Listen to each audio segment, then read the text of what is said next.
seen a string of lawsuits targeting the fossil fuel companies. Some of the plaintiffs making the argument that was so successful in suits against the tobacco industry, basically that the companies knew the threat posed by their products but misled the public, and that there was no cause for alarm. I don't believe that nicotine or our products are addictive. I believe nicotine is not addictive. I believe that nicotine is not addictive. I believe that nicotine is not addictive. 4 years after tobacco executives went before Congress and claimed, absurdly, that their products were not addictive, the nation's largest tobacco companies agreed to pay hundreds of billions of dollars to help pay for the damage their products had caused.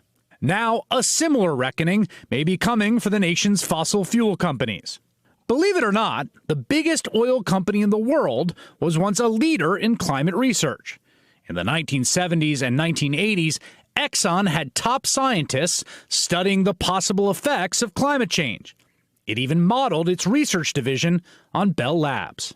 The research into climate change was not something in some remote corner of Exxon. It went from Exxon scientists at the mid-level all the way up to Exxon's top management. The company was aware of the scope of the problem it faced. One internal 1979 memo warned that present trends of fossil fuel combustion with a coal emphasis will lead to dramatic world climate changes within the next 75 years, and that CO2 buildup in the atmosphere is a worldwide problem. But then something shifted in the late 1980s when the public began taking climate change more seriously. Some experts are saying now that the whole world is heating up because of a global greenhouse effect. The problems unaddressed have the potential for turning the world into a form of chaos not greatly different from that produced by global war. That's when Exxon's public posture changed. Exxon started to recognize that the UN and others were going to come up with maybe a global policy to cut back on greenhouse gas emissions, and it was going to affect their bottom line. This wasn't a remote issue anymore. It was something that they needed to address now, and they chose to address it by playing up the uncertainty and using a narrative that went counter to science.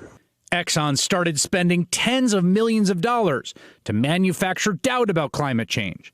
The company financing advertisements designed to look like editorials and fringe research, all meant to question the growing scientific consensus.